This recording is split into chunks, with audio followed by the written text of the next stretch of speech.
Jane Eyre by Charlotte Bronte, Chapter 22.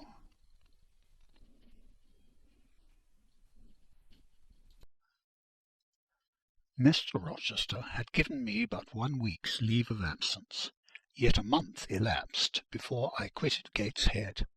I wished to leave immediately after the funeral, but Georgiana entreated me to stay till she could get off to London, whither she was now at last invited by her uncle, Mr. Gibson, who had come down to direct his sister's interment and settle family affairs.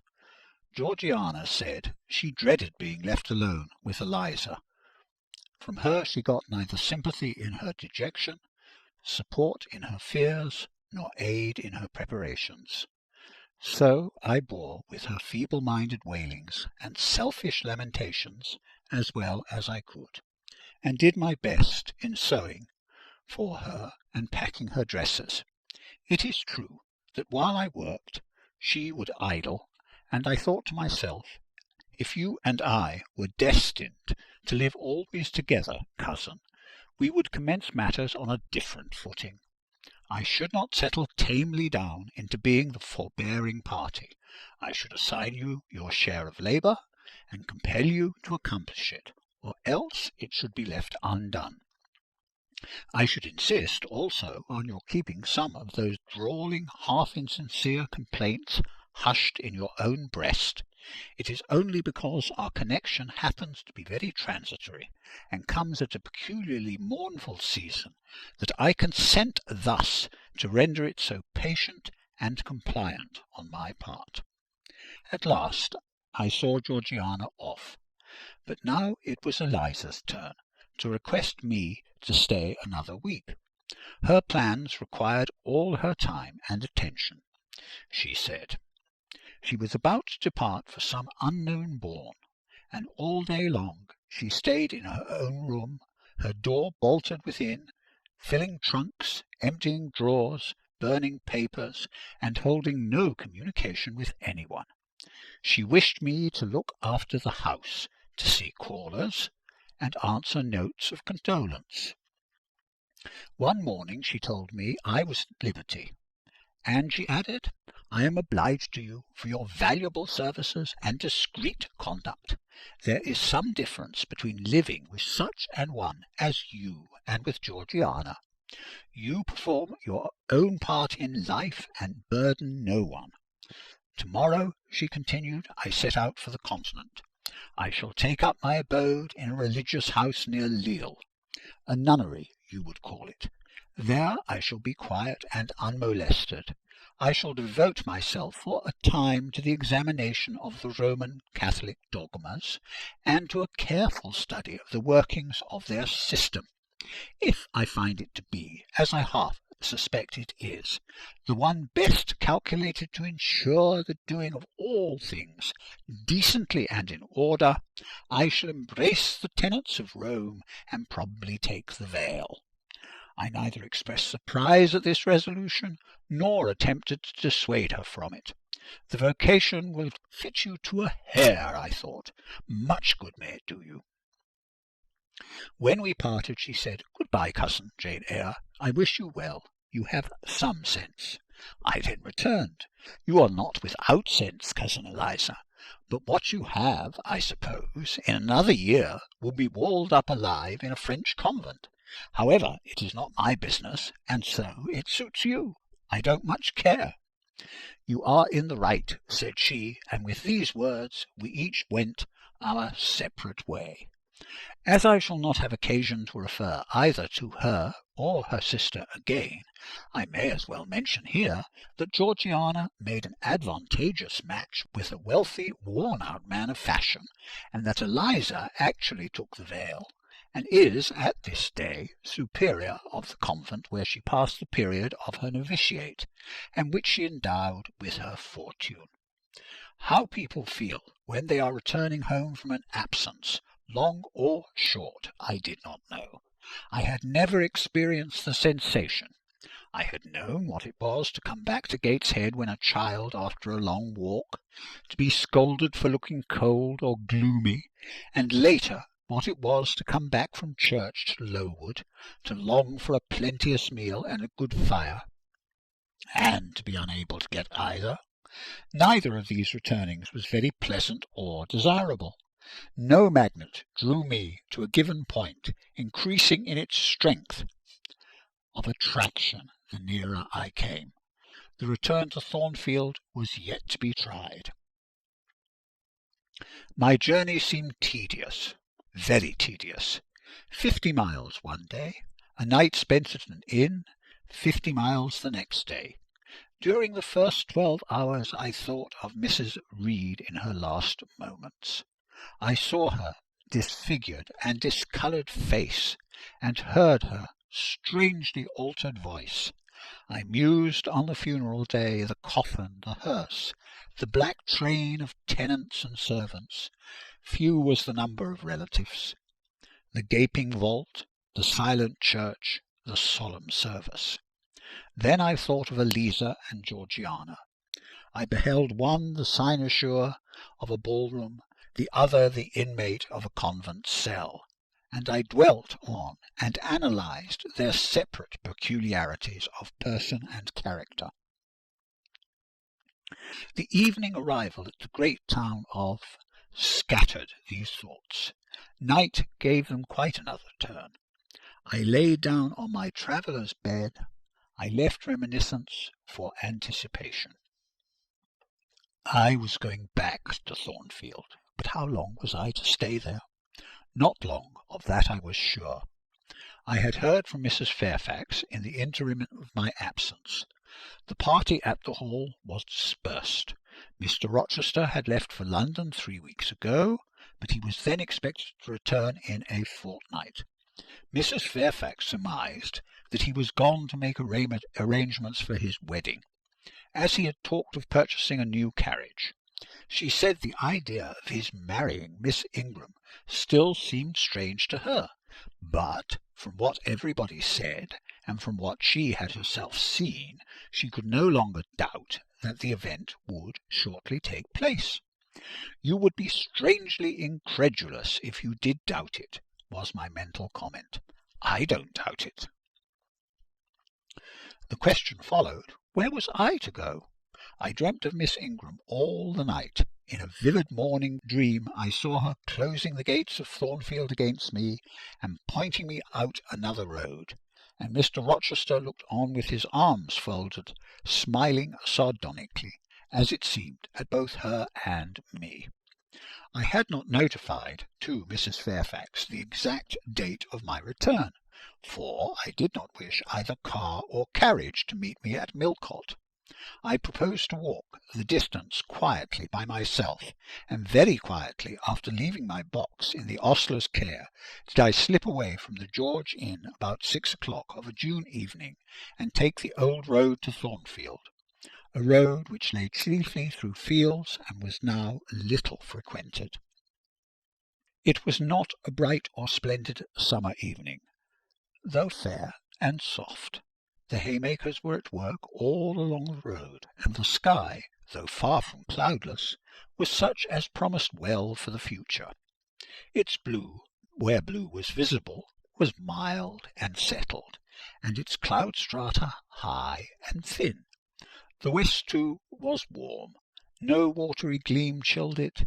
It seemed as if there was a fire lit, an altar burning, behind its screen of marbled vapour, and out of the apertures shone a golden redness.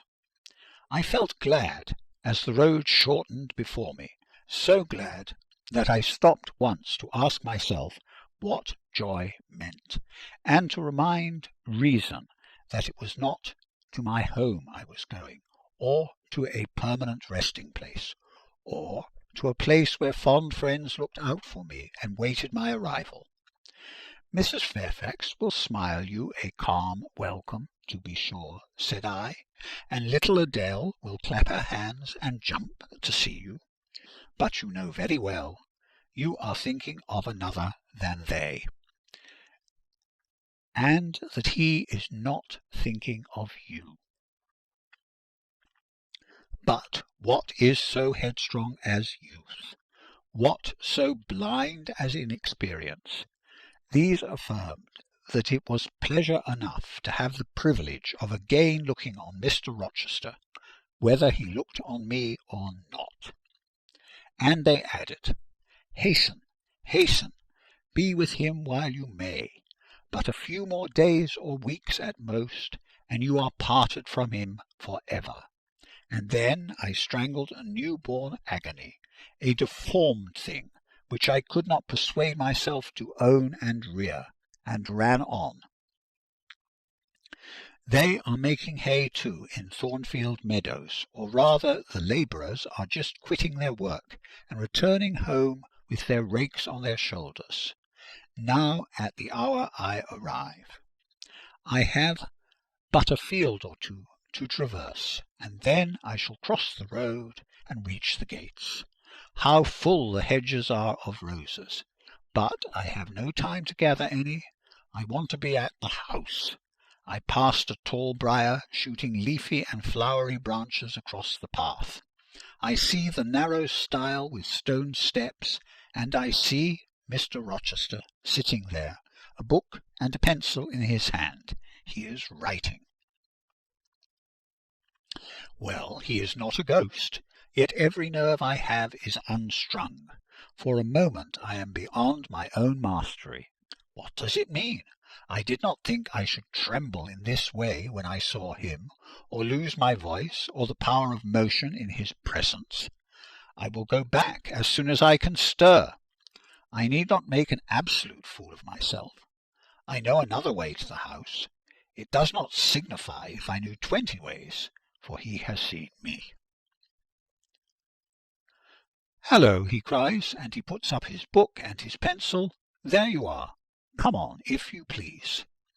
I suppose I do come on, though in what fashion I know not, being scarcely cognizant of my movements, and solicitous only to appear calm, and above all to control the working muscles of my face, which I feel rebel insolently against my will, and struggle to express what I had resolved to conceal. But I have a veil.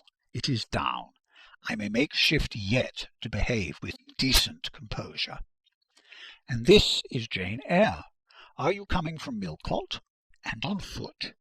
"Yes, just one of your tricks, not to send for a carriage, and come clattering over street and road like a common mortal, but to steal into the vicinage of your home along with twilight, just as if you were a dream or a shade. What the deuce have you done with yourself this last month?" "I have been with my aunt, sir, who is dead." A true Janian reply. Good angels be my guard! She comes from the other world, from the abode of people who are dead, and tells me so when she meets me alone here in the gloaming. If I dared, I'd touch you, to see if you are substance or shadow, you elf. But I'd as soon offer to take hold of a blue ignis fatuus light in a marsh. Truant, truant, he added, when he had paused an instant, absent from me a whole month, and forgetting me quite, I'll be sworn. I knew there would be pleasure in meeting my master again, even though I broken by the fear that he was so soon to cease to be my master, and by the knowledge that I was nothing to him. But there was ever in Mr. Rochester, so at least I thought, such a wealth of the power of communicating happiness, that taste but of the crumbs he scattered to stray and stranger birds like me was to feast genially. His last words were balm.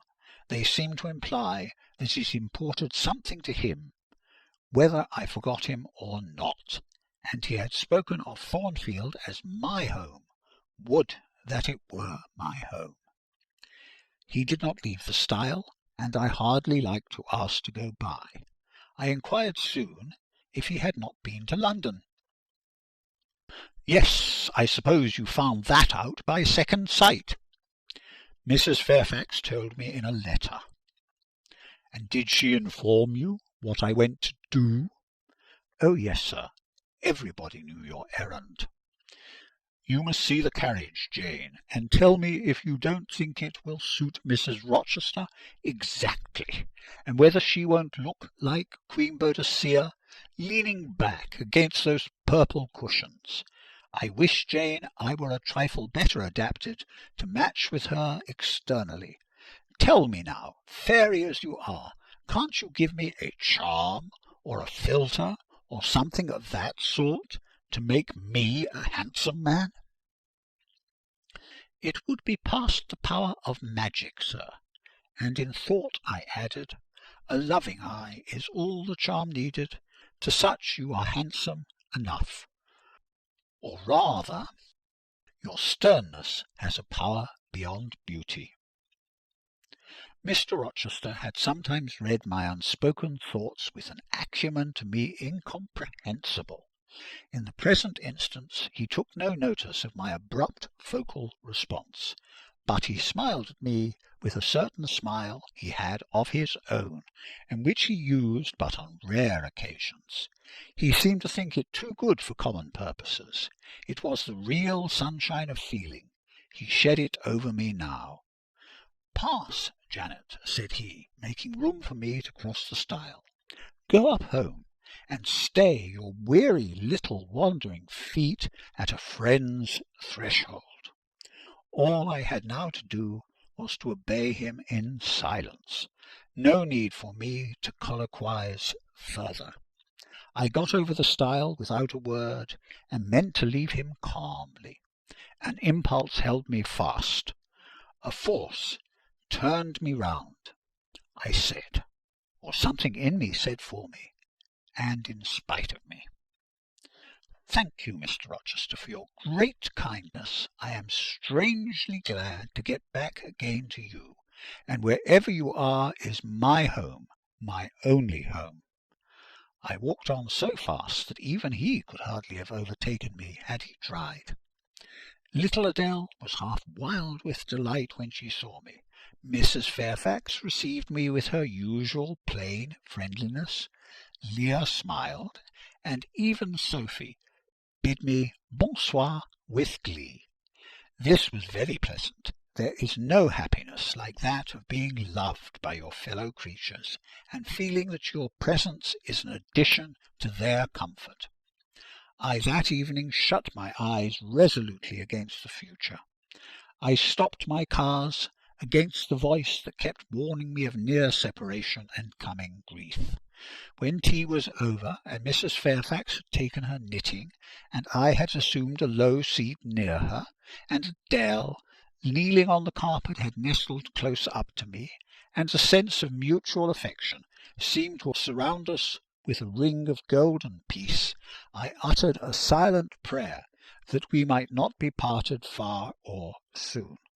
But when, as we thus sat, Mr. Rochester entered unannounced, and, looking at us, seemed to take pleasure in the spectacle of a group so amicable, when he said he supposed the old lady was all right, now that she had got her adopted daughter back again, and added that he saw Adele was prête à croquer sa petite maman anglaise, I half ventured to hope that he would even after his marriage keep us together, somewhere under the shelter of his protection, and not quite exiled from the sunshine of his presence. A fortnight of dubious calm succeeded my return to Thornfield Hall. Nothing was said of the master's marriage, and I saw no preparation going on for such an event. Almost every day I asked Mrs. Fairfax if she had yet heard anything decided. Her answer was always in the negative. Once, she said, she had actually put the question to Mr. Rochester as to when he was going to bring his bride home, but he had answered her only by a joke and one of his queer looks, and she could not tell what to make of him. One thing specially surprised me, and that was there were no journeyings backward and forward, no visits to Ingram Park. To be sure, it was 20 miles off on the borders of another county, but what was that distance to an ardent lover? to so practised and indefatigable a horseman as Mr. Rochester? It would be but a morning's ride.